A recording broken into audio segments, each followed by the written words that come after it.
দর্শক, গ্যাস সংকটের প্রভাব পড়েছে ফেনীতে। সেখানকার সার্বিক পরিস্থিতি জানবো। জানাতে যুক্ত হচ্ছেন সহকর্মী নুরুজ্জামান সুমন।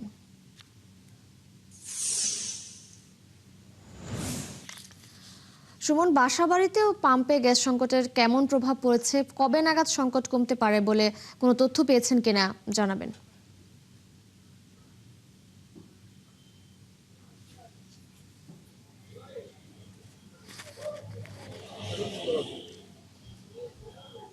ফেনী বাখরাবাদ যে গ্যাস কর্তৃপক্ষ সঙ্গে আমাদের গতকাল কথা হয়েছে, তারা বলছে যে তাদের কাছে এখন পর্যন্ত কোনো নতুন কোনো আপডেট নেই, আগের মতো একই অবস্থা রয়েছে। অর্থাৎ ফেনীতে যে সকল আবাসিক গ্রাহক রয়েছেন তারা এখন পর্যন্ত কষ্ট পাচ্ছেন, বাণিজ্যিক গ্রাহক তাদেরও একই অবস্থা।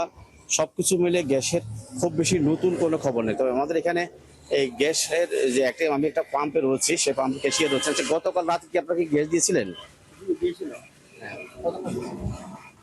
এই 2:45 থেকে 5:30 পর্যন্ত। এখন আর নাই? না, এখন গ্যাস নেই, টোটাল নেই।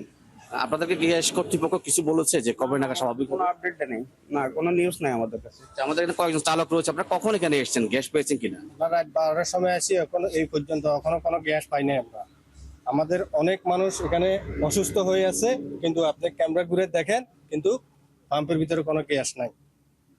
কিন্তু আপনি কখন এসেছেন? আমিও রাত 12টা থেকে বাজে আইছি, গ্যাস পাই নাই। আমাদের অনেক ড্রাইভার বা অসুস্থ হয়ে গেছে। এখন আমরা দাবি জানাচ্ছি আমাদের এটা অতি শীঘ্রই সংস্কার করার জন্য। আমাদের বাড়িতে কিস্তি আছে, আমরা কিস্তি ওলাতার মাধ্যমে আমরা গাড়ি চালাই না চালাই, কিস্তি ওলা তো কিস্তি দিতে হবে। আমাদের গাড়ির কিস্তি আছে, তারপর আমাদের ফ্যামিলি খরচ আছে। এখন কৃতপক্ষের দাবি আমাদের এটা অতি দ্রুত দেখার জন্য। যে আপনি শুনছিলেন যে তাদের যে কিস্তির কথা, তাদের যে কষ্টের কথা। তবে এই যে সংকটের এখন প্রভাবটা কিন্তু সড়কের মধ্যে পড়েছে, কারণ যে সকল সিএনজি চালিত যানবাহন, সিএনজি গ্যাসের অভাবে সড়কে কিন্তু যানবাহনের সংখ্যা কিন্তু কমে গেছে। আপনাকে বলে রাখি যে ফেনীর যে অভ্যন্তরীণ যে সড়কগুলি রয়েছে, এই সড়কগুলির প্রধান বাহন হচ্ছে যে সিএনজি চালিত অটোরিকশা।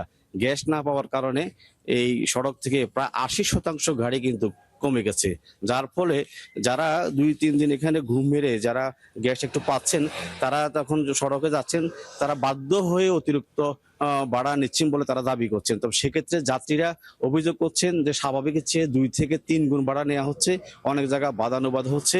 এর ফলে একটি অস্বস্তিকর একটি পরিবেশ তৈরি হচ্ছে। আর বাসাবাড়ির কথা বললে, যে আবাসিক যেসব গ্রাহক রয়েছে সেসব গ্রাহকরা কিন্তু পর্যাপ্ত পরিমাণ গ্যাস পাচ্ছে না। শেষ সাথে যা একটু গ্যাস আসছে সেটি কোনো কাজে লাগছে না, ওই মুহূর্তে সবাই ঘুমিয়ে থাকেন। ফলে তারাও কিন্তু বাড়তি টাকা দিয়ে এলপিজি গ্যাস কিনতে হচ্ছে। এর ফলে এই যে গ্রাহকদের মধ্যে যে একটি অসন্তোষ তৈরি হয়েছে, সবার একটি দাবি যে স্বাভাবিক এই পরিস্থিতি যেন দ্রুত সমাধান করা হয়, এই সংকট যেন দূর করা হয়। ফেনী থেকে এ ছিল গ্যাসটি আমার কাছে সবচেয়ে তথ্য। সুমন, ধন্যবাদ আপনাকে যুক্ত হবার জন্য। আপনি থাকবেন সঙ্গেই, নিশ্চয়ই আবারও যুক্ত হব।